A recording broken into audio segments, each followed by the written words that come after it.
comment, Bono is not only a music legend, he is also a concerned global citizen. And he thinks the problem of poverty can be beaten. Why poverty? You could have chosen this disease or that disease. But you say that's the ultimate evil here. I have been working for Nelson Mandela since I was about 18 years old. And Mandela says, he says, poverty is not a natural condition. It is man-made. This is your chance to eradicate it. Not pushing this idea of charity at all, but actually it's injustice. So I've always been on a justice tip rather than a charity one. What's the model to attack poverty and disease wherever you find it, but especially in Africa? Maybe by not stressing the worthiness. Maybe that will help. Like, for example, the United States, it's a heroic story.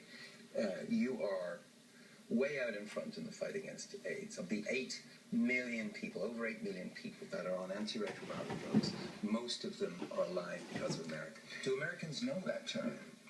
Do people know that they're part of this incredible story? To me, this is as heroic as your intervention in the Second World War. Right. And no lives down, just lives saved. You have to have a bit of messianic complex to do what you want to do. You got to believe in yourself. You got to believe it's possible. Well, first of all, anyone who finds their way to the front of a rock band standing in a spotlight at the center of the stage is definitely got a messianic complex. And the shy ones, the kind of, oh, how did this happen to me ones, they're the very worst kinds of messianic complex.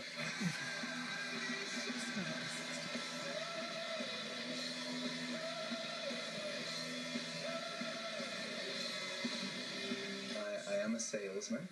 I come from a long line of traveling salespeople on my mother's side, and I think I'm a good salesman of ideas, songs, melodies, if I believe in them.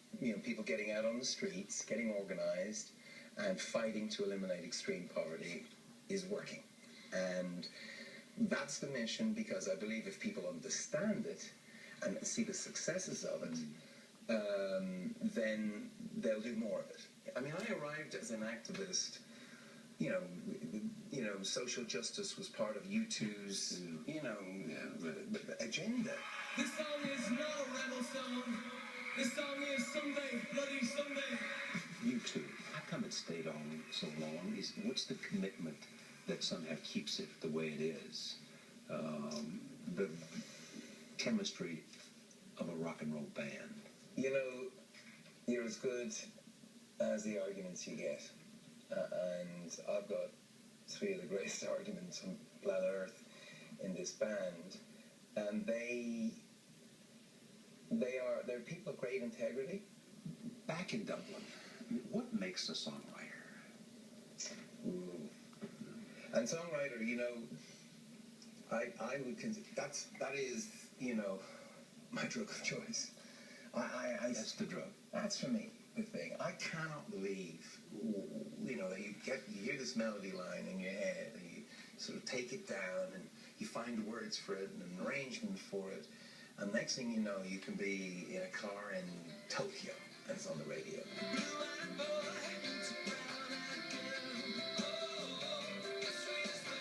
Songs are everything really to us in the band, and people say that your songs, they're like your children. No, they're like your parents. And really, they tell you what to do, they tell you how to behave, they tell you how to misbehave, how to dress. I mean, everything you do is directed by the songs. Where are you in this new album? Because there's a title that 10 Reasons to Do Something you just threw out there, which is not the title. Now, somebody asked me, what are you looking for? And I said, 10 Reasons to Exist. I just meant 10 Reasons to Leave Home, like really great songs. Because does the world need another U2 album? I'm not sure. There's so many of them out there. And for sure they don't need it unless it's great.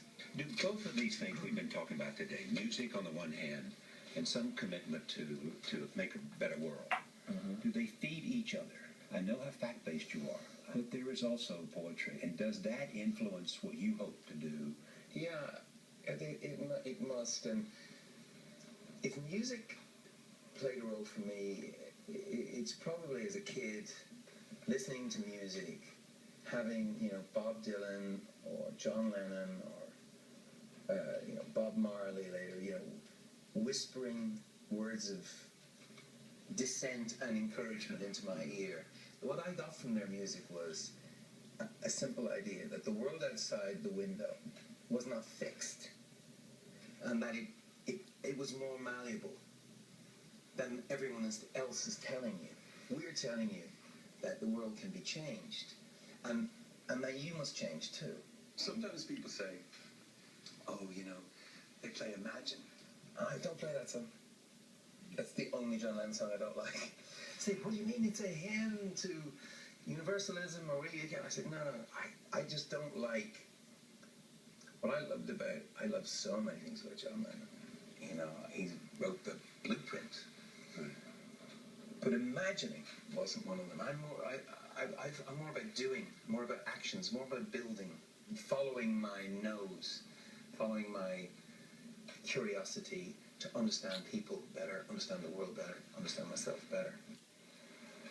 Really is nobody like him. Nobody. Yeah. And you walked away from him feeling what? Well, here is a man who's at the top of his game, and his game is life. It is music, but it's also making a difference. Yeah. And he's right. Poverty does something that, you know, it affects your health. It affects everything.